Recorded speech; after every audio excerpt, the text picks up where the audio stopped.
Good evening, everybody. We are back to Big Men on Campus, and we are live. Week 8, college football preview. My name is Jeff. They call me the Big Men on Campus.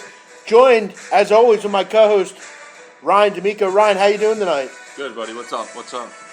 Doing good as always, and we're back for another week.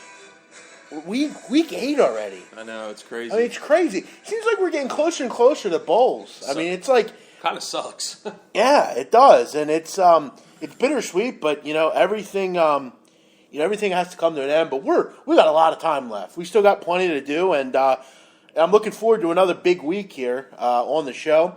You had another nice week last week, Ryan. We're doing pretty well on this show. 15 and 13, Ryan, over the 28 plays over the 7 weeks. We give out 2 plays each. They're called our best bets, and we also break through with plenty of games that the listeners have sent in, and we'll go through all of them tonight. If you feel free to chime in if you want to. We have a chat box. All you got to do is click the live little message icon. You can communicate with us, and of course, as always, you can interact. That's always fun, Ryan. If you have a game maybe you want us to take a look at or whatever, and we have our old friend Ryan, Sean Harnish. He's on the line, and it's nice because. I'm pretty excited, Ron. I got some big news and some cool things going on. So, Sean Harnish, how you doing tonight? Good, guys. How are we doing today? Always good, always good. We're up against the debate. We're up against the MLB playoffs. But you know what? I think we're going to have plenty of listeners tonight either way. So, how's it? I agree. Listen, those candidates, all they're going to do is cost you money. We're going to make you money. So Right. No, you're totally right. I mean, at any rate, you can watch a debate. You can go watch it and rewatch it anytime. And, it's all about sparring anyway. They're just going to go back and forth with each other. But let's obviously jump into everything. Obviously, before we get to everything, thanks as always to everyone out there listening. I know we got plenty of new listeners tonight. I know from your shop over at C2C Sports Room, Ryan, I'm going to be on that site going forward, sharing some plays and having a nice time. Some good guys over there, and we got to get you going with becoming a capper, Ryan. You've done quite well over the years here, and I think people would pay for your picks. What would you call yourself? You've done better than 95% of the so-called cops out there anyway. What would you call yourself? The redhead or? No, yeah, that's original. Yeah. Nah, I have no idea. We'll cross that bridge when we get there. There you go. That's funny. But as always, guys, thanks for listening. Keep in touch with us on here. If you have a question, feel free to ask it. Ryan, what we'll do as always, we'll go through many of the listener games. We'll give our best bets towards the end of the show. Yep. Please retweet the show if you're out there on Twitter. If you're in the Twitter universe, please retweet. Eli's talking about we're up against a debate. Well, Eli, you're listening, so that's what matters, right? Yeah, what's up, Eli? Thanks for listening, brother. Let's jump into it. Friday night. This is a game sent in by, I don't really write down who sends these in, but we'll go over it. It's kind of an interesting game. It's Oregon at Cal laying 3. Over under 87.5. What are we doing here? Is this a basketball game or what? Pretty wild. But it's Friday night, and both these teams are off of a bye, guys. First things first, some injury reports here. Davis Webb, probable. He had a hand injury. He looks like he's going to play, but it is possible. He's kind of a game-time decision, I would think. Hansen, the receiver, he's also questionable. And you got to wonder, what's the story at quarterback for Oregon? Are they going to go with Justin Herbert, or are they going to go with Dakota Pruitt? I didn't really understand that decision, Ryan, before the bye against Washington. I didn't really understand why you shake up the quarterback situation and bring in Justin Herbert. I didn't understand that at all. I don't understand most of the things going on in Eugene right now. Right. It just didn't make a lot of sense. I thought Pruitt had a decent grasp of the offense, but that's another kind of thing here. Is who's gonna be the quarterback here? But you look at both these teams. I mean, Oregon. They've just been totally shredded defensively. Last 3 games, they've given up, Brian, 54 points per game. They've given up 642 yards per game and 8 yards per play. Just a disaster, Brady Hoke and this defense. Look, Cal hasn't been much better either. I mean, they're giving up 40 points a game and 121st in the country. They have one of the worst run defense as you're going to find. They're actually second last in the the college football ranks in run defense, giving up 284 yards a game. So our boy Royce Freeman should have a big day, you would think. It just looks like a whole lot of points. Cal scored 40 or more 5 times. Davis Webb, 22 touchdowns and over 2,200 yards. 87.5 is very high, and obviously it's hard to give a play on this game right now to the listener that asked about this game. I mean, Oregon's won 7 straight against Cal, and they haven't really been close, but it's hard to back a team that's given up 162 points in 3 games. I'm going to go over right now, but obviously for me to play this game, Davis Webb's going to have to be in there, and I'm going to have a clear notion on what they're doing at quarterback. I actually lean Oregon in this game. I think you look at what Oregon, they've lost 4 in a row, but all the teams they lost to were much better than what Cal is. I'm not particularly in love with this Cal team. I actually like Oregon sidewise, but I think the play on this game's over. Sean Harnish, I'll start with you. This can't be a play until we find out what's going on with the quarterbacks here, right? Yeah, I agree. It's tough. I mean, I don't know if there's a team that needed a bye more than Oregon. I don't know if it's really going to settle anything, but the way they were running, that defense just a joke, and they were ready to just go on a serious nosedive. But we'll see. I mean, it should continue, I would say, but hopefully you get a better effort. If I had to play it, I would take the Oregon side, but again, there's a lot of things up in the air. That Cal offense, I mean, they can score. We all know that. They can score, and they're going to be able to pass all over this Oregon defense. But you mentioned it. Cal's rush defense is horrible. Oregon should be able to just ground and pound, which if they're running, if they run 67% of their plays on the ground, it's going to be tough to hit that total if that clock's never stopping. But there's a lot up in the air with this, like you said. That's a high total. We'll see if whatever quarterback does come in and if he even lasts with it's a hand injury, with a quarterback. But we'll see. Also, you mentioned the wide receiver out also with a leg injury. So a lot of things to think about. You mentioned it. Oregon has dominated, but this is a different Oregon team. It's a tough thing to watch that team. Ryan, any thoughts on this shit show? Yes, I guess I'd have to look at the over. You look at the posted total of 87. Actually, 3 of Cal's last 4 games have gone over that number of 87, and the last 3 games you talked about with Oregon, resulted in 91 points, 84 points. And 79 points, so right around that number as well. And one thing I kind of want to point out too is I feel like a lot of people get the notion that, well, if you're, and Sean kind of alluded to it a little bit, like they're going to run the football, so the clock's going to keep running. Well, not so much in college. The clock stops with first downs, and especially with a team like Oregon that runs an up-tempo offense, so the clock's going to stop for, a couple seconds. Boom, they're going to run another play. It's not like they're going to drill 25, 30 seconds off that play clock. So you're still going to result in a lot of plays and a lot of opportunities to hit that total. So that's one thing I've kind of been on the sour end of, it seems, of lately is teams that are just kind of, that stop clock on first down really kind of just keeps that over alive and keeps it within striking range. And these teams are synonymous with 2-minute touchdown drives, 60-second touchdowns. They just run up and down the field. And I think, Ryan, the one concerning thing for me I would have maybe on the overs is maybe, Oregon doesn't throw the ball like they used to, I feel like. And if Herbert plays, I'm not as high on the game as I would be, but you have to have your head examined about the under here. Right. But I think we can all agree at this point, over is probably going to be the play. But I think we got to figure out what's up with Davis Webb, what's up with the receiver, because they have really good cohesion, those two. And then, do they go back to Pruckup? Too many X factors, It's like too many X factors to even kind of get involved with. If anyone has an answer on why Dakota Pruckup's not the starter, I'd like to know.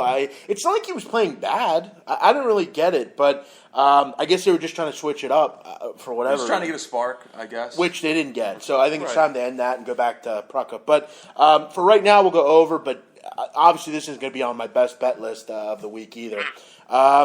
Yeah, Oregon team's no good without a stud quarterback. They're also no good without a defense, which they haven't had in years. It's time to move on from Mark Halfrich. I mean, let's Phil Knight needs to make that decision and move on here.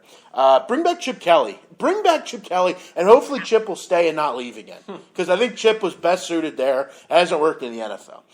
Let's move on. Our friend Fred Courier, Ryan, up in New York, has a game he wants to talk about, and it's Western Michigan laying 23.5 against Eastern Michigan. The battle of the undersized Michigan teams here, not Michigan State. We're talking about EMU and WMU. And so these two teams have done better than Michigan State has this year. Yeah, so, yeah. I mean, how about Eastern Michigan? 5-2, but you look at what they've done. I mean, they faced the likes of Charlotte and Wyoming and Mississippi Valley State. Not exactly a trifecta of winners there.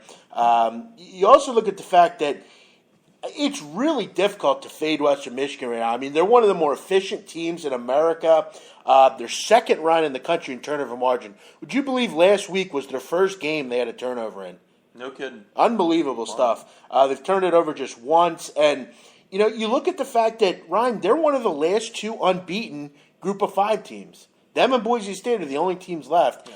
They've been extremely efficient over the years, not just this year, but over the years against the spread. 24-9 to the number over the last 3 years. And, I've talked about it before. Yeah, Guan, I agree with you. This Western Michigan team has been a cash cow. We bet them a lot last year, Ryan.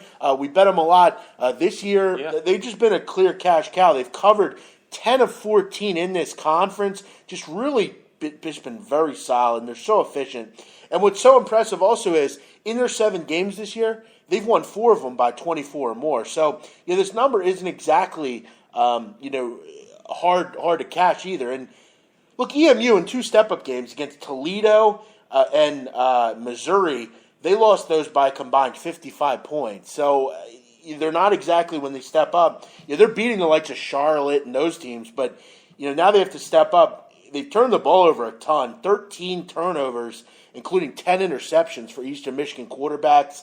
And they're giving up 31 points a game on the road. I just think it's going to be very hard for the Eastern Michigan Eagles to really focus. And, they're improved, I would agree, but against some of the more poor teams in the country, I just think this is a tall order. I think this is like a 49-21 type of game. I think Eastern Michigan will be hard-pressed to score. And I think Western Michigan continues to roll, Ryan. I'm going to start with you here. PJ Fleck's been a great coach for us over the years. What are your thoughts on Eastern? Yeah, PJ Fleck, I've told you, he's one of my favorite coaches in the country, really. One, he's young, so he relates to these kids, and they really kind of play for him and play inspired. And they got a good thing going there, and I hope good things just continue to happen with that program.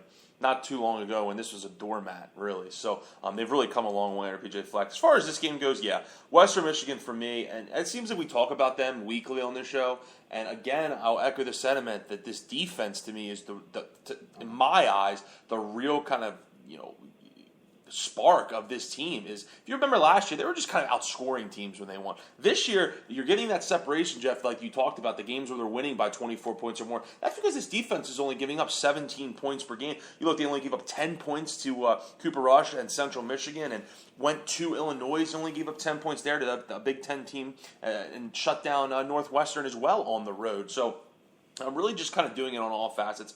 You'd be hard-pressed to bet against Western Michigan right now. If you do, not sure why. It's pretty simple for me, dude. This team is just covered for quite some time now, especially they've carried it into this year. And Eastern Michigan, just look at their schedule and look who they've played. Talk about a jump up in competition today. This will by far be the best team that they have played, and I think they get exposed. Yeah, I mean, they got 61 points to Missouri, who I think we agree, Western Michigan's a better team than Missouri. Yeah, for sure. Sean Harnish, are you going to come with us here on this one and go with Western Michigan? Yeah, I'll come row the boat with you. I will say, Eastern Michigan, like you guys said, I mean, much improved. They were awful. To see that at least, you get something out of them, it's nice.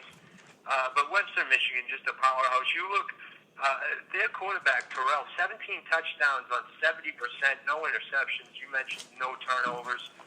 The kid's playing out of his mind. They got a great running back. Eastern Michigan's quarterback's got a shoulder injury. When you look at any teams that were able to score at all against this Western Michigan team, when you look at Georgia Southern and Northern Illinois, both were able to run the ball. Only time that they allowed 200 yards rushing, they both got over 30. Eastern Michigan only rushing for 156 yards a game, and their second and third string, which both play, running backs are probably going to be out for this game. So you're talking about their number one guy, but nothing behind him. And this Western Michigan defense will punish him eventually. So I don't see a run game working. Their pass defense is one of the best in the business, especially in that division in conference. It's a lot of points, but I would like it at 21. But in the end, they could see more of the same, like a 41-10 type game.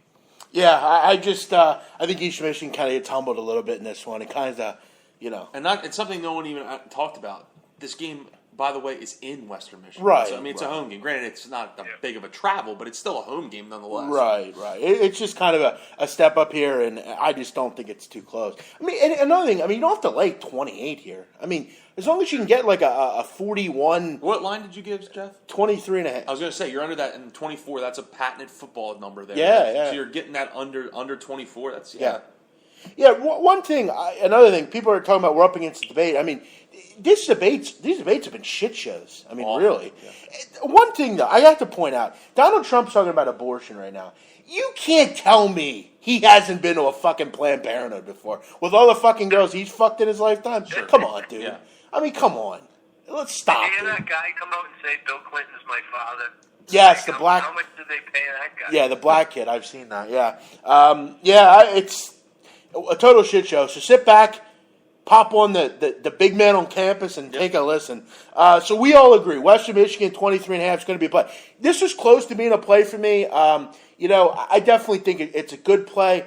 But, I just think there's better games out there, to be honest. But let's jump into this one. 3:30 Eastern, big one. Bama, laying 18 or 19. It really depends. 18.5, I've seen 19 at times. But it's hovering around 18 against Texas A&M. And first glance at this numbers, it seems a little high, to be honest.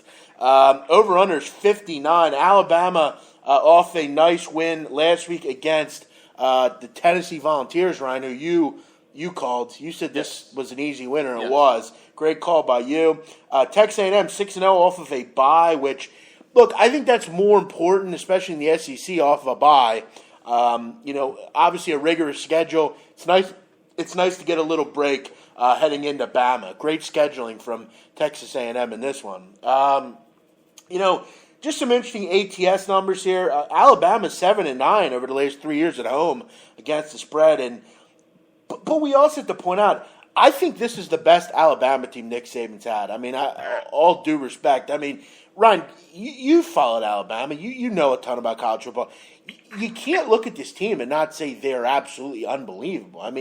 They're getting amazing quarterback play. Their defense has been shut down. They have some great running backs. This has to be one of the better teams he's had. Have they won anything? Not yet, but I think they will. Yeah, besides that 2011 team where their defense gave up, I think, single digits as far as points per game, this team is right on par just because that offense gives them that extra dynamic that they haven't had in years past. Hurts, it's just been really a total just surprise. He's everything that Nick Saban for the longest time hasn't had. Just didn't really like. And I was like, well, I guess I'll join the spread running quarterback offense. And Christ, now look what they're doing. You had the likes of Greg McElroy, AJ McCarron. Then you had Blake Sims, whatever that was. And Cooper Bateman, just kind of slugs. And now you have this kid who has really taken, the college world by storm.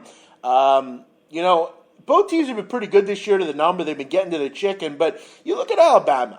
I know they've been really good at home, and they've only given up 5.3 points a game at home. But they faced a Kent State team who couldn't score on Yumi and Sean. They faced a Kentucky team who is without their starting quarterback. And, it was impressive. They kept Western Kentucky at bay, but they still gave up 28 points in that game. It wasn't exactly an enshrining performance defensively. You look at Texas A&M, 40 points a game. Trevor Knight's playing out of his mind. They have some of the best receivers you're going to find, Ryan, as a whole. As a collective unit, Speedy Noyle and Jalen Reynolds. They're good, Ryan. Ryan. I mean, this is a good receiving Christian core. Kirk, yeah. Right, and they're only giving up 19 points a game. They have a really good defense. The one concern I have from Texas A&M on the defensive side is they're about average defensively in the run game. They're not great against the run, but you saw against Arkansas. I mean, they played very well against the run in that game, and I think they're going to be good to go. I just think, I'm not going to bet this game, but I think this is too many points. I know Alabama's just hammered teams, and it seems like they win 49-10 every week, but I think Texas A&M off a bye, I think someone will have these guys ready, and I think this is the first game where you see Alabama maybe test it a little bit. I think this is like a 35-24 type of game. I think Texas A&M hangs. Look, Jeremy, you're an Alabama fan. Of course you think they're going to roll. I just think this is a little too many points, and it's a bad number. If it's 15.5, 16, I might look Alabama. But at 19, 18.5, I think you get a pretty good number here with Texas A&M. Sean Harnish, I'm going to start with you here. We like to stay off the grid with these major games, but do you have any thoughts on Alabama, Texas A&M? Well, yeah, correct me. Is this Trevor Knight's fifth year? It is, right? Yeah, he's a graduate transfer, Sean. Right. I think he's played Bama before and sure, done well. Okay. What you need to beat Bama, and I don't know if they're even beatable, but what you need to compete against them are linebackers. Texas A&M has it. I think the number's too high. Also, you look last year. They won by like 20 points or whatever. They had 3 touchdowns returned for interceptions in that game. And you look this year, they've had at least 1 in every game, which is an unbelievable stat. The fact that the defense is scoring more touchdowns than some Big Ten schools have.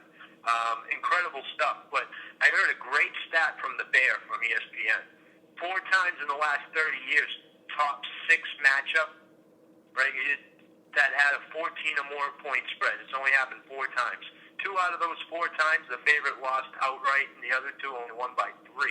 So the number it is, obviously, it says history will tell you it's too high. But this is a different scenario. This Bama team is really good. I have a tough time going in betting against Alabama, but I think the right side here is probably taking the points with A&M. Although I lean towards the over. I agree with you, Jeff. I think this game gets up into the high 50s, maybe even mid 60s. I'm pretty sure the numbers in the low 50s. Yeah, actually it's 59. Oh, okay, so maybe not then. That's right around where it would be. But, 18 is a lot for this game, I think. I do want to go back. I said West Kentucky scored 28 points. I was wrong. I'm looking at another game. They actually only scored 10 against Alabama. So still impressive. We know West Kentucky do through the air, but I don't know. I mean, that quartet of team, or that trifecta teams isn't exactly impressive. Ryan, you have a decent read on Alabama. Yeah. Is this too many points? I think so. Yeah. I think it's too many points. This is actually thought about making this one of my 2 best bets, but decided not to just for the fact that it's Bama, it's at home, and they roll in this game, I mean, well, look, if they get past this game, they pretty much will pencil themselves. But if they win by 30 sort of here, collapse. I mean, that's fucking impressive. They win by 30 here. Yeah. I mean, that's wow. right. Well, and if they win here, this is really their own the only really hiccup, in my opinion, the rest of the way. LSU, perhaps, but that's a big game next week. It is a big game, and it's on the road, but. That will be their lone road game the rest of the way. After next week, Alabama has the rest of the games at home, which is huge, obviously. But as far as Texas A&M goes, the one thing they've lacked over the years that has kind of prevented them from possibly taking the next step has obviously been defense. And obviously this year, only allowing 19 points per game, they're really getting it done defensively. What they did to Tennessee, obviously, kind of limited them besides the kind of late game, collapse almost, but kind of limited Arkansas and Auburn. So, they're step-up games I'm talking about. But for me, Sean kind of touched on linebackers really going to help. I think the defensive line, I don't think Alabama's seen a defensive line like Texas A&M has with Myles Garrett and Justin Evans, who is... He's not as good as Myles Garrett on the opposite defensive end spot, but he's almost as good. He's really shooting up draft boards. Got to keep an eye on. I think, with the way Hurts has been running and getting success on the edge with the read option, I think those two defensive ends are athletic enough to kind of hem him in, let the backers, let the reinforcements come and kind of bottle him up. I just think that's a lot of points. I mean, an A&M can really score and fill it up. And like Sean alluded to, which is a good point, which is actually something I'll admit I forgot about. I forgot Trevor Knight with Oklahoma in that Sugar Bowl beat Alabama a few years ago and had success doing it. So, maybe Trevor Knight rekindle some of that magic, Jeff. And they were also very good Texas A&M against Josh Rosen, UCLA. I know week UCLA hasn't been great offensively, but Josh Rosen's still a very good quarterback. Yeah. So, but yeah, you look at Alabama going forward after this game at LSU, Mississippi State, who's been dreadful, Chattanooga, and Auburn. Yes. So. Not exactly a tough schedule there. But by the way, I mean, what's up with that? Chattanooga? I mean, come on. They always schedule one of those teams late in the year like that. I never really understood. I mean, if you think about it, though, it's just the same as other teams in the country scheduling those teams week 1, week 2. Yeah, Alabama plays really good teams week 1 and week 2. Yeah, every year. So you can't really. I don't think you can really bag them for that. Yeah, I guess. But as far as look, Jeremy, it's clear you like Alabama. We get it. How much is about as Trey? Yeah, it's getting a little ridiculous. You're a great supporter, but I mean, we get you like Alabama, but I don't think they're going to run for 250 yards against A&M. I mean, let's give A&M a little credit. Look, if they do, Jeremy, then you should purchase your tickets to the national championship game because that'll be impressive. Right. They'll should be a shoe-in to get. And I'll tell you this: if they win 49-14, yeah, you're right. I mean, go ahead. I mean, but seriously, you got to give Texas A&M a little credit here. I mean, Knight's been good, and they have some real weapons on the offensive side of the football. So we'll see. But I think we all agree, Texas A&M probably the play here. Ryan, I'm going to go to my first best bet. Try to kind of mix it up here a little bit. I'm going to go with Colorado plus 1.5 against Stanford. I'm not really sure why Stanford's a favorite here. Look, I know Stanford has had a good reputation over the last couple years, but are they still worthy of being a favorite in this spot? Jeff, what is your current record on Caprotech? You claim to be professional. Last time I checked, you were 10-14. Is that correct? Yes, it is actually, and I wanted to thank you for bringing it up. Not because it's not everyone can't not see it, but again. Yeah, I mean, I'm 10-14. What do you want from me? Do you want me to say I'm not 10-14 and make it up? Do you want me to lie? I've had a tough start to the year. What do you want from me? But I appreciate you taking time out of your Wednesday evening to come on here and create a name and chat with us about it. Thank you. I guess if that was your goal, have a nice night, man. Appreciate you adding to the listener base as always. But again, if you can find anyone out there that knows more about college football than me, feel free to bring them on. But that was nice, Ryan, kind of getting us mixed up here. But yes, I'm 10-14. I'm down several units, and I want to tell everyone it's all about how you finish, right, Ryan? At the end of the year, that's what's important. Sure. That's what she said. Right. No one gives a shit about foreplay. It's all about is she happy at the end of the night? That's what's most important. When you get a dinner, you don't eat half of it. Eat the whole thing. I don't believe in doggy bags. Yeah, fuck that. So you're coming to me in the middle of the season and telling me that I'm not doing great.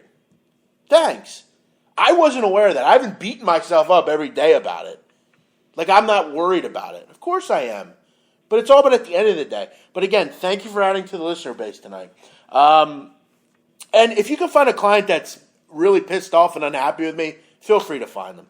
We're all friends, and we are doing our thing. Colorado plus 1.5 round. I'm going to take them against Stanford here. Back to this one. I don't really understand why Stanford is a favorite in this game. First of all, Christian McCaffrey's questionable. His fullback, Daniel Marks, is not going to play in this game. And they're still without one of their cornerbacks, which...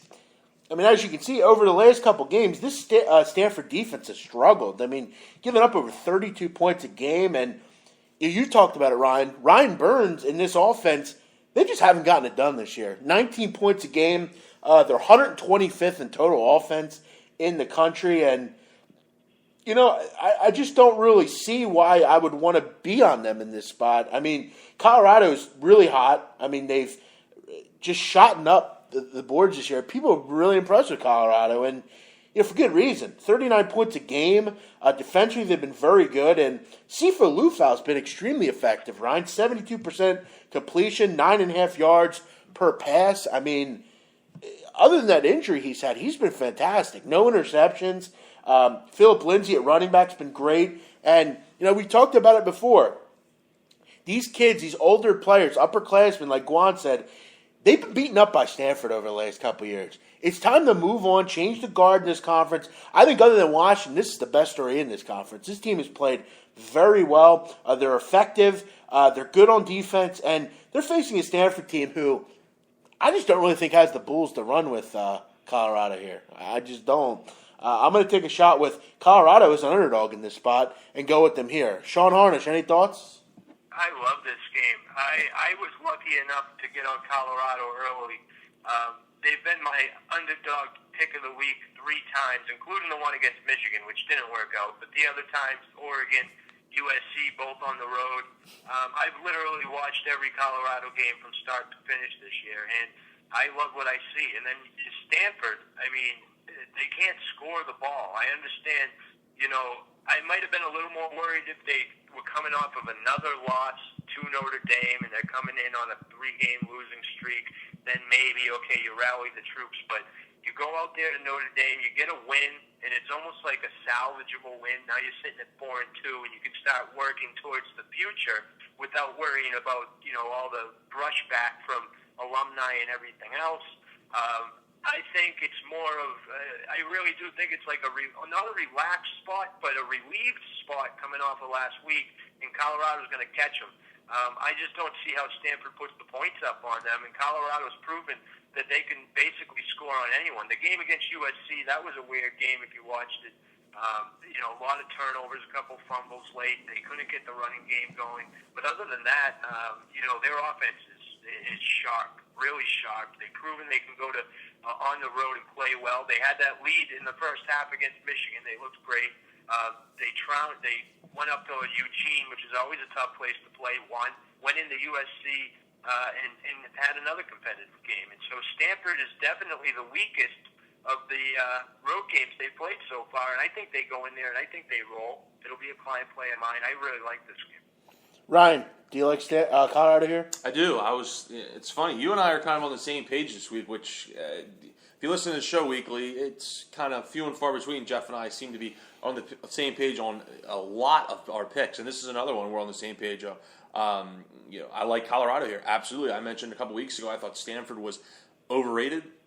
Didn't think they did anything particularly well. Christian McCaffrey is now banged up. Their offensive line is not the traditional Stanford offensive line that is solid and just puts people into the NFL. This offensive line is actually a weakness of theirs this year.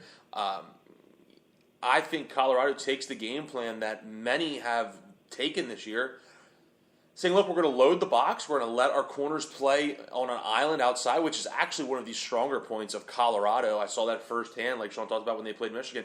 Their cornerbacks are actually very, very, very talented, really. One of them, I forget his name, will probably go to the NFL. He's one of the top 6 to 7 cornerbacks coming out this year. So I think Colorado, just top to bottom, and Colorado obviously gets their quarterback back, which is huge. The freshman, he played pretty well filling in, but Lufau, it's a different story with him.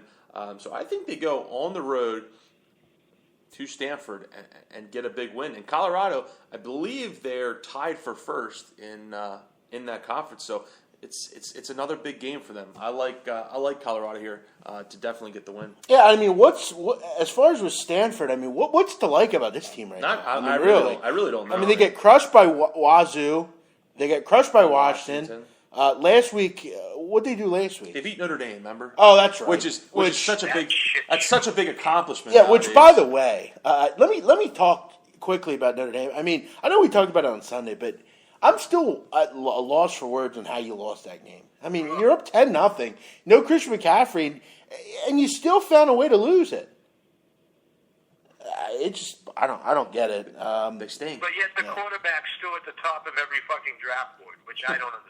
Well, I got to tell you, Kaiser, I think, has got a raw deal there. I think he really, Very much so. I think he's a pretty good quarterback, to be honest. But as far as in the NFL, I'm not so sure. I think Brian Kelly's a bad match for him, but I guess we'll see. But yeah, as for me, I'm just.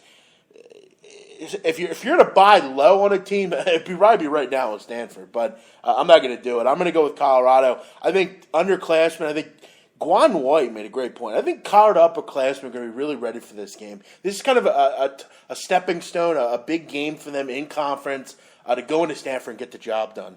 So I'm going to go with Colorado as my first best bet at plus 1.5. Interesting too. Christian McCaffrey is actually from Colorado, so interesting that he didn't choose to stay home and actually went to Stanford. Quite the family there, by the way. Fantastic. Ed McCaffrey, great receiver. I was a big fan of his back when I was young. Oh yeah, for the Broncos. That Broncos team, yeah. And Max McCaffrey played at Duke. I think they had another brother also. Dylan McCaffrey, who's actually a quarterback. Yeah, wow. I won't say where he's committed from because I get bashed for talking about that school. So Michigan? yes.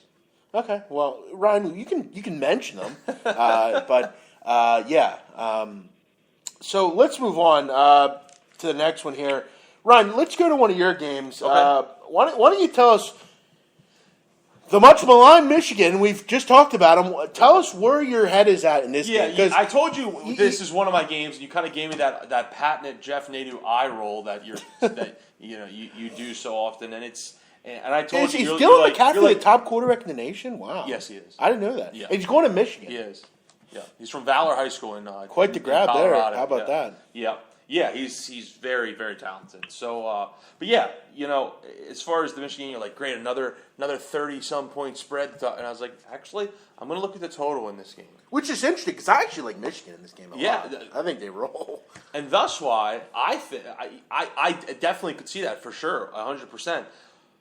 I think, though, I'm going to look at the total, like I said, and I'm going to go over the total. It's a 55. I personally think Michigan can hit this by themselves. Well, if they do anything like they did last week. This team scores, Michigan, at home, they score 44 points a game, okay? 5 of 6 have gone over this year for Michigan. And as far as Michigan coming off a bye, which they are doing, 28 of their last 41 have gone over the total. Like I said, I think they can hit this themselves. I think Illinois maybe squeaks in a touchdown early-ish somewhere, first half. But then I definitely think they can get to one of those patented garbage touchdowns that we love seeing so much that really sets this over the posted total. 3 of the last 5 in this series have actually gone over. Illinois isn't the best offensive team as a whole. They're only scoring about 26 points per game, so they may struggle a little bit in the beginning. But like I said, I think kind of late in the game, as Michigan kind of has this in hand, they go down and get some garbage points. For me, though, the big thing is just Michigan. I think they're going to roll offensively. They've been a juggernaut offensively all year, scoring into the 40s and 50s seamlessly. They've scored into the 40s or 50s every single game, except for that Wisconsin game where they only scored 14. Rightfully so. It was against Wisconsin's defense. I just think a 55, I think, is a decent number. I don't think Illinois will get shut out. And I think Michigan scores well into the high 40s, maybe even into the 50s. They can kind of name the score if you ask me, but that's where I'm going for my first play, Jeff. I'll go over the total. Yeah, you got to wonder. I know there's a lot of talk with Illinois right now. Who's the quarterback of this team? Sure. Wes Lund, who right. He might play. Well, he practiced today, which he did, right. I think it's more of Lovie Smith may make a change. Wes Lund's not mobile at all, and their offensive line has struggled. And he just haven't gotten the job done this year. Yep. They're looking at the young kid, Chase Crouch, who is a little bit more mobile and a better fit. But I got to agree with you, Ryan.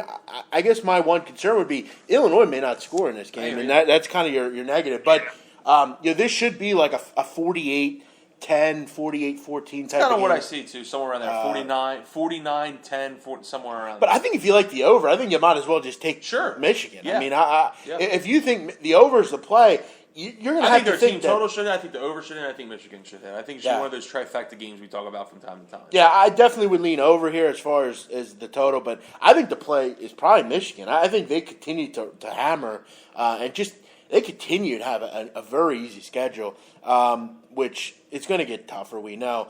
Sean, quickly here, what are your thoughts on this one? Yeah, well, I mean, both Illinois' quarterbacks are banged up, so, I mean, they could both be out of the game by the end of this one. Maybe Michigan team total. I mean, how else do you even get close to Bama in the rankings other than running up the totals in these games like he did last week? I mean, that's what he's going to do. So, would I be surprised to see 65-0? No. I'll probably roll with the Michigan team total over. Yeah, I agree, and I'm going to be interested to see what Illinois is because, I think they could struggle to score in this game. Yeah. They really have some issues right now, and you also have to look back to why Lovie Smith would want this job. To be honest, I don't really understand it. I mean, you're 2-4. I mean, you've not played well at all, and you just don't really understand it. But I guess it's a learning curve for him and this team. So you're going to go over 55 in Michigan, Illinois. I got to say I like it, Ryan. Let's go to another one here. I know people probably saw my video I did on SBRforum.com from this game, and I actually think this is a pretty good angle in this game. Washington State -7 against Arizona State, over-under 64.5. And my first thought in this game was, I think this is a little bit of an overvalue here with Washington State. I mean, Washington State's all of a sudden a 7-point favorite on the road, Ryan. And, you remember last year, I mean, they were constantly a 10-point underdog. Yep. I feel like this is a little bit of an overreaction with this team. But then you look at Arizona State and you say, well, they're the worst pass defense in America. There's no one worse than Arizona State. They're giving up 384 yards a game through the air. That's hard to believe. Yep. And now you're going to face an air raid offense from Mike Leach, who I don't care how good they're running the football lately. Luke Falk's going to throw 500 yards, 50 passes in this game for sure. They've been lighting the scoreboard up, just murdering it. And then you look at the fact that Arizona State, I know they've been lackluster recently. They're off of a bad loss, 40-16 to Colorado. But you look at it at home this year, 4-0 against the spread and scoring 47 points a game at home this year. And you see a total at 64.5. I like the over here. I'm not sure I believe totally yet in this Washington State defense. I still think they're a little vulnerable. I mean, they did give up 21 points last week to a UCLA team with a backup quarterback that really had no business scoring 21 points. I think this total is a little low. I think this is like a 42-27 type of game. I think Arizona State scores in the mid-20s, and I think Washington State's good for 40+. They should be able to get the job done here. I just think this is a throw. Arizona State hasn't run the ball at all lately. They've been totally hamstrung running the football. So I think you see a lot of throwing in this game, a lot of first down stoppages, and I think you see it over at 64.5. Sean, any thoughts? Yeah, I like where you're going. I mean, Falk only threw for 500 yards last year against them, so I mean, he shouldn't have a problem moving the ball. I agree. I think the number's probably a touchdown or maybe even 10 points too low. You could see one of those good old-fashioned, 10:30 at night shootouts down in the desert there, and Arizona will find a way to score and help you out with that. I like that one. Ryan, thoughts? Yeah, I like over, and I like Washington State as well. Washington State probably has some extra motivation here. They haven't won in Tempe in 15 years. Since 2001 was the last time they went into Tempe and knocked off the Sun Devils. Obviously, that's probably something they want to kind of get off their back. And I mean, it's just one of those. This is just one of those scenarios and situations where you just think that everything just kind of the stars align perfectly. Where you got a team that loves to throw the ball, a coach that loves to throw the ball, a quarterback that is extremely accurate with a lot of playmakers with Gabe Marks and River Craycraft, one of my favorite names to say in all of college football, against the worst passing defense in America. It's just, I don't understand how they're going to get stops. Just because they're playing at home, to me, doesn't mean, oh, well, that means Washington State's only going to score 28 points. It's not the way I look at things, and that's not what I believe. So I think Washington State should have a field day here. I would like the over, and even though it's over a touchdown, I still like Washington State. Mm-hmm. Yeah, I hear you. I I just think Arizona State's a little bit better than you might think at home. But, yeah, I mean, Washington State's just on a nice heater right now. So you like Washington State, huh? Well, I mean, Jeff, who has Arizona State really played at home? That's the question you have to look at. And by the way, the Pac-12, this conference is, in my opinion, disgusting. Really, I hate the Pac-12. Never really was a big fan of it, even when I was younger. Greg McElroy said that he thought Utah could be a possible sleeper candidate in the Final Four. I heard him, but here's the thing. But how ridiculous is that? Well, that's the kind of guys they have on College really? Football Daily. He said they could possibly get into the Final Four if they run the table. Well, I mean, yeah. So at home, they've played Texas Tech. Wow. Whoop-de-doo. California. And UCLA. Oh, and let's not forget their opening week matchup against Northern Arizona, the Lumberjacks. So, I mean, they're so good at home because they played schmucks. Yeah, I hear buy it. it. And Washington State all day. And it's an interesting point. I'll tell you something else with Washington State. Their 2 road games, they went and scored 40 in Stanford. I don't care how bad that you don't see many people go into Stanford and put a 40 spot up, and then they went into Boise and put up 28, which isn't a small task either. So their offense is ranked number 2 in the country on the road. I think they should have plenty of. They should be able to score. And back when they played Boise, that was week 2 when their offense and their whole team, for that matter, just was night and day compared to what it is now. I mean, this team was so different at the beginning of the year. They couldn't do anything. They are really clicking on all cylinders right now. And by the way, that's going to be my other play of the day, the over 64.5 in this one. I just think it's kind of an under-the-radar play, honestly. Like I said, I think it's like a 42-27 type of game, and I do think Washington State will cover as well. Most favorites in the Pac-12 were 14-1 last year. Say it again, Sean. This year too. Road favorites in the Pac-12 were 14-1 last year, and they're doing pretty good this year. And Washington State's covered 9 of 13 on the road and 13 of 16 overall. So they've been getting to the number a whole hell of a lot. Ryan D'Amico, tell me why Arkansas and Auburn is your other play. Well, a few reasons here. You know, Arkansas 5-2, Auburn 4-2. Auburn currently laying 10. That's the line I have and the line I will give. Auburn minus 10 here. I just think this is kind of a little bit of an overreaction for whatever reason. Auburn all of a sudden is ranked 21st in the country. They're laying double digits to an Arkansas team who, in my opinion, is. I don't think they're anything special, but I don't think they're like quote unquote really overrated or anything. I mean, their 2 losses this year have been to Alabama and Texas A&M, 2 teams that are ranked inside the top 6. So I just think Auburn, for whatever reason, is just getting a lot of love, and I, for one, just don't understand it. I like Arkansas here plus the points. So this Arkansas team, they're scoring this year, which is they're scoring 35 points per game. Auburn's defense, I know this year has kind of been a pleasant surprise for people, but for me, Auburn, you look at their step-up games. Clemson lost, and that was at home. Texas A&M lost, that was at home. LSU, let's not forget that game was the day before LSU or Les Miles got fired when they didn't get the playoff in time, and Auburn should have lost that game as well. So their only wins are coming against Arkansas State, Louisiana Monroe, and Mississippi State, and then, of course, LSU on that wild ending. So for me, Auburn just doesn't do a lot for me, too. And here's an ATS stat that backs it up. Over their last 10, as a home favorite of 7.5 to 10 points, 2 and 8 to the number. They're just not getting it done. I don't buy that offense. I don't buy what they're doing there. Gus Malzahn, never really been a big fan of.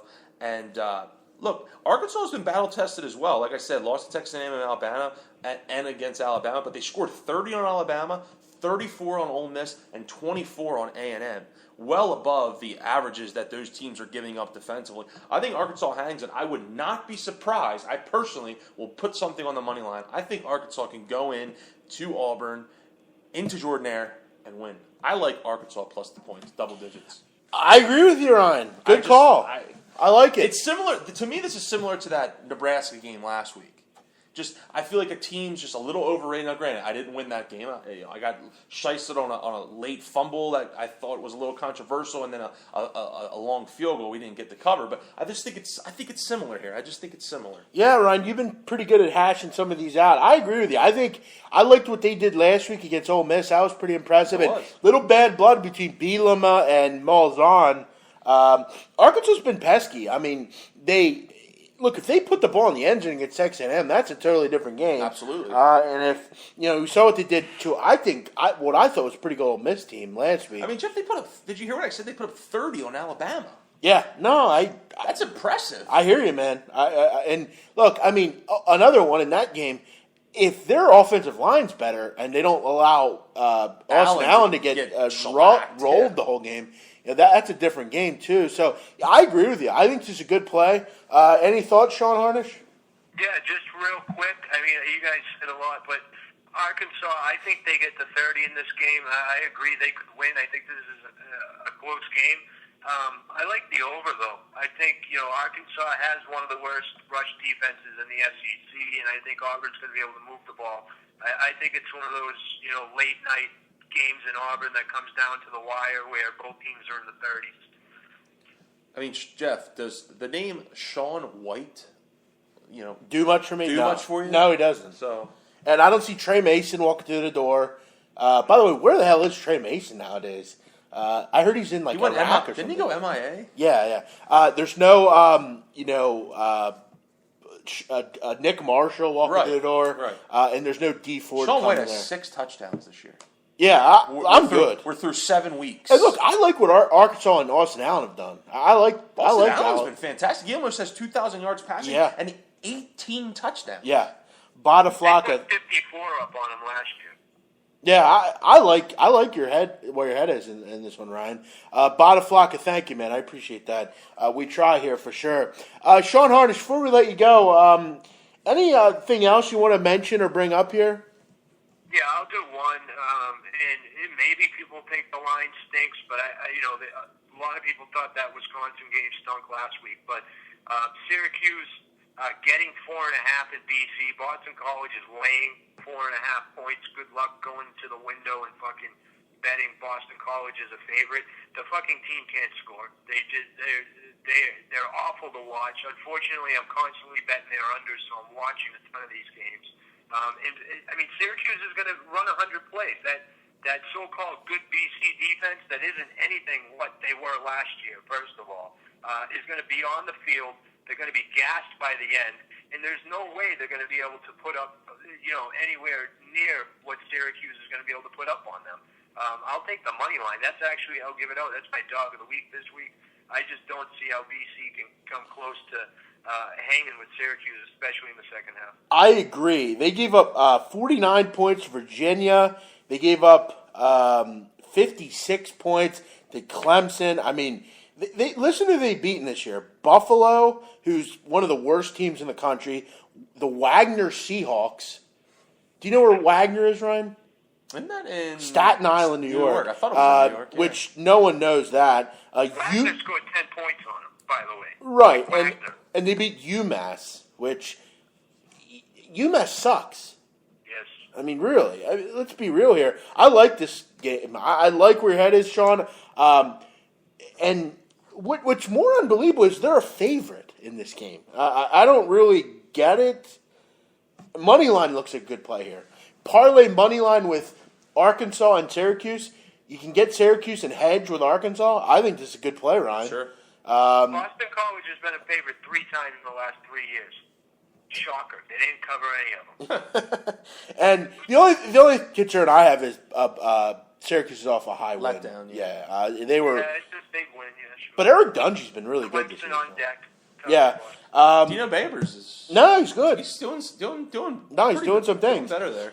Sean Harnish, my new colleague. Thank you for joining us. Yeah. Appreciate all you've done recently, man. I think it's going to be some good things over there, and I appreciate you coming on and always giving some great information and kind of having some fun with us as always on the show. Thank you, Sean. All right, guys. Have a good one. Thanks, too, brother.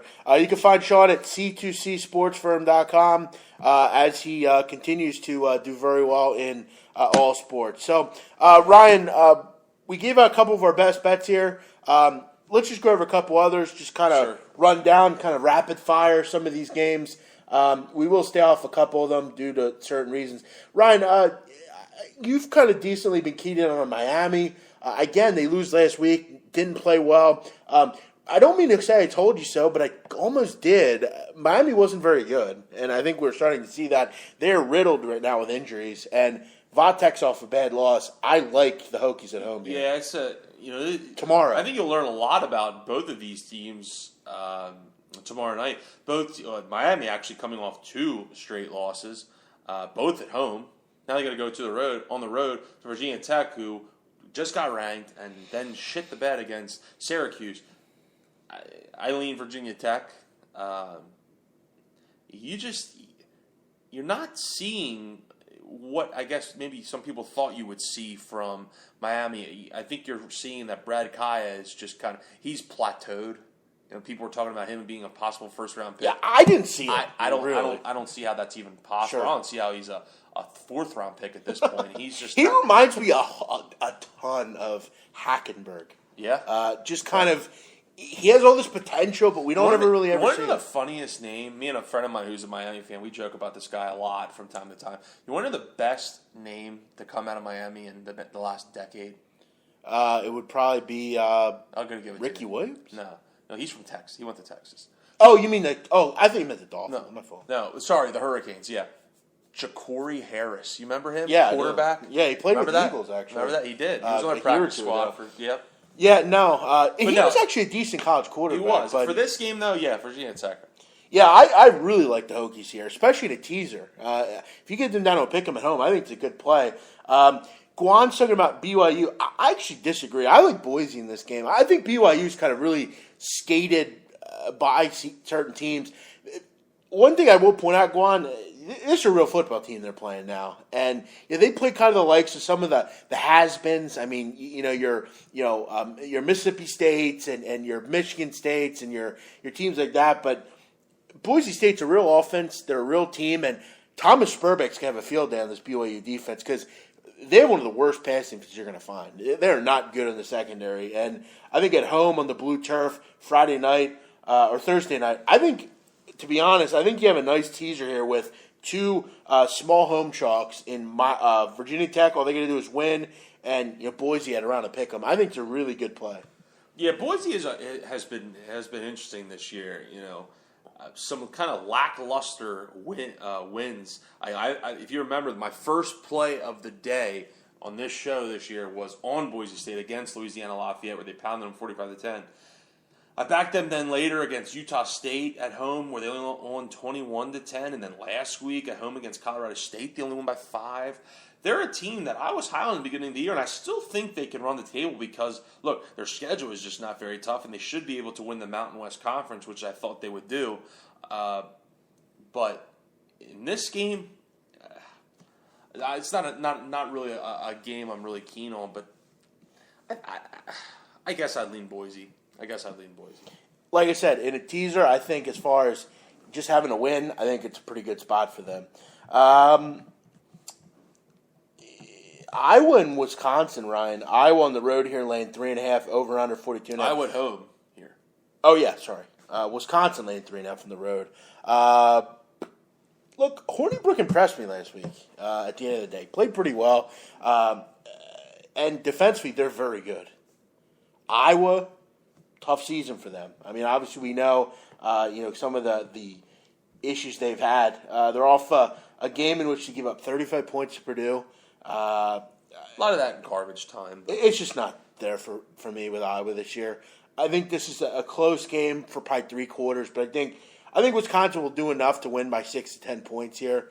I kind of like Wisconsin on the road, but I kind of like Wisconsin too, but I just kind of worry about the emotional kind of letdown after last week, after really kind of just letting that. And I think anyone in that Wisconsin locker room will tell you they kind of let that game slip away, and probably everyone thought that they should win that game. Now they got to go to Iowa, a very hungry Iowa team that already has 2 losses, can't afford to slip up anymore. I look at 42.5, and I kind of lean under. Wisconsin has just been under seemingly all year. Obviously with the exception of last week, but yeah, that's again just I love Big Ten games, but this is not a game I'm really keen on, Jeff. UCF after a heartfelt game tough game for them last week. They lead wall to wall against Temple. Only imagine to let it slip away with about 2 seconds left. Now you go on the road to play Connecticut, Connecticut at the end of the day, look, they came through the back door last week as well, but gave up 42 points to South Florida. I think Central Florida gets it straight here, and I think they beat. UConn pretty easily here. UConn pass even sucks. UConn is not a team I really like to get involved with. Not sure why, but I just kind of think that UCF can either kind of go one of 2 ways here. They can either kind of respond after last week and come back with a vengeance, or they can kind of just pack it in and say, look, we're 3-4 now, or 3-3. Things just aren't going our way, but look, they get a couple of these late wins, they can maybe sneak into a bowl. I'll slightly in UCF. Yeah, I think it's a decent bounce back for him here. Interesting game, Ryan. We have an added game, and I want to ask you about this because I find it pretty interesting, and I wonder what the line's going to be in this game. 0-6 Rice is hosting Prairie View A&M, who is actually third in their conference. They're 4-2. They're not bad. Would you consider a money line play here if you can get one? I mean, Rice, you'd have to think is probably laying double digits in this game for sure. This Rice team we've talked about is just dreadful, defensively. Yeah. I wonder what this line's going to be, clearly, and I'll wait for it on added day, but I don't know, man. My God, Rice is terrible. At Prairie View, though, they did lose to Grambling. Grambling's actually the best team in the SWAC. I know they're in the SWAC, but I don't know. Maybe Rice defensively is very bad, but going up against what conference is Rice in, Jeff? Rice is in Conference USA. Yeah, Conference USA. Even though it is Conference USA, the athletes in Conference USA compared to the SWAC are still a pretty big discrepancy. So don't knock the SWAC, Ryan. No, I will not. Okay, Steve McNair went to Alcorn State. I will knock the SWAC. Not Middle Tennessee, Utah and UCLA. I think this is a good underplay, 46. Neither team can really. Why is UCLA favored by a touchdown? I mean, really? I guess Rosen's going to play. I'm not sure. I don't care if he's playing or not, because that's really worked so far this year. They're 3-4. It's been a big difference with him in the lineup, right? I hear you. I just don't get how the 19th ranked team in the country, battling some injuries, I guess maybe is kind of what the odds makers are seeing. They're really battling some injuries, Utah. But catching a touchdown, I guess UCLA season's kind of on the line here as far as the conference goes. They lose, they're done. But I would lean Utah. I would lean Utah. One other one here. Ohio State minus 19.5 at Penn State, over under 58. You asked me, why is this game an 8 o'clock game on ABC? I don't know. I'm not sure. Because Penn State doesn't have the same luster as it used to. I'm not sure what the deal is here. What are your thoughts? You think Ohio State runs away with the one thing that I kind of have in the back of my mind, a couple things. One, Penn State at night during a whiteout in Happy Valley, which it's going to be, traditionally they play well. This team, though, is different. They're just nothing special. But the one thing that sticks in the back of my mind is how well Corey Clement ran last week on Ohio State. Can Saquon Barkley kind of mirror that and do the same exact thing this week against Ohio State and try to shorten the game, keep Ohio State's offense off the field? Because, look, this isn't the traditional Penn State defense. This isn't the traditional Penn State linebackers. And their offense, while it has some playmakers, McSorley is just not the answer. I think Ohio State rolls. I do too. I lean Ohio State.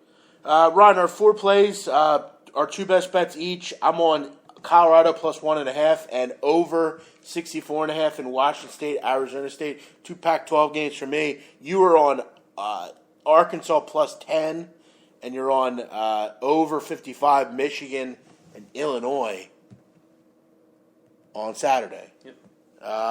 Everyone have a great night. Thank you for tuning in. I hope you enjoyed and learned something tonight. And I also want to thank the guy that exploited my record, because without you, none of us would have known that. Ryan, what do you have to say about 10 and 14? Do you have anything to say about that? Do you think at the end of the day that doesn't beat me up? That I'm sure. Yeah. You don't think Right. really? But here's the thing. I've been on some brutal beats, man. I mean, really. Last week, I had 2 games, just brutal beats. Here's what I'll say. If that was your final record, okay, you would have to sit there, take it on the chin, and say, look, I didn't have a good year. I was 10 and 14, so and so. But it's only week 8. We still got 4 or 5 weeks, into bowl season to kind of get things back to where you want it to be. So, look, until the season's over. I mean, I had a winning week last week, but I had under 52 Florida, Missouri, which is fucking brutal. Yep. It's just, I just had some tough ones this year. I mean, tough. There was another. What was your other bad beat? The other one was a tough beat as well. I forget what it was. I remember what it was as well. We go over so many games. I know. What was it though? I almost kind of forget. I don't know. I have to go back. I know. I don't remember. But yeah, I know you had a couple. But I mean, I've had 2 games where a fucking onside kick recovery for 10. I hate onside kicks in That's college. happened 3 times this year. You've been on the wrong side of 2 of them. Twice, yeah. 2 of them. What was the other one? It's bad luck. The Arizona State game. Arizona State. No, I mean, what was the other game other than that? Can't remember. Yeah, I don't either. Yeah, I hate onside kicks. And the worst thing about it is, Scott Van Pelt said it happened 3 times. And by the way, if you haven't seen, watch Scott Van Pelt's Bad Beats segment. Just look it up. As a bettor, you'll like it. But the one this week was like, why are you even onside kicking? Like, you're down 20.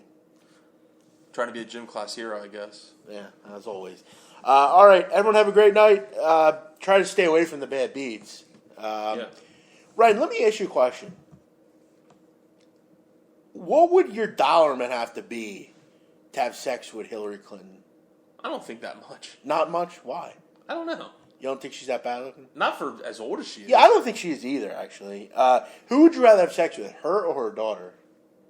Her daughter's pretty busted, dude. Yeah, I hear you. But she has a fat ass, her I know, daughter. I know. Chelsea Clinton is a fat ass. Daughter, one thing about Donald Trump that I will say, his family is attractive. The women in the family are attractive for sure. But we are a doomed nation if he becomes our president. I just cannot get past the fact that he's on your TV screen right now. That and the fact that people want to erase this for a president. I can't. Well, I can't get. It's 2016. Wow, because how can you have a racist for a president? Because you have to look at his base. That's I know but I can't. Ryan, welcome to Middle America. But I know. But I'm just saying that I can't get past the fact he's that a racist. You'd have a racist as a Islamophobe, xenophobe. He's brutal with women. I mean, look at him. Those sniffles really bother me. Well, he's a cokehead. What do you mean? They really bother me. I heard he's just allergic to linen. No, he's a fucking cokehead. What do you mean? Ryan, on November 8th, who will you vote for? If you vote, who would you vote for? I would probably vote for Hillary. You will vote for Hillary. Okay. You cannot vote. You can vote for anyone. You don't have to vote for either. No, I know. But that's probably one thing I can say. All I can say is just don't vote for Donald Trump. Do yourself a service as an American. Please, we don't want this guy with the nuclear codes in his hands. Everyone have a great night. We'll see you Sunday. We'll be back with the NFL, hoping to right the ship after last week. We had a tough week last week in the NFL. Really tough week as an Eagle fan as well. So we'll bounce back Sunday, 11 o'clock Eastern. Feel free to join us as we embark on another week, Week 7 in college or NFL. Cubs up 5-0. They needed that. About time. How about the Cleveland Indians, Ryan? I talked all year about how I love this Cleveland Indian team, and they're doing it with Corey Kluber as their starter and nothing else. They have a guy with a cut finger and Josh Tomlin. How about that? Impressive. And very impressive by the Indians. Good for Tito Francona. Yeah. Everyone have a great night. We'll see you next time. Bye-bye.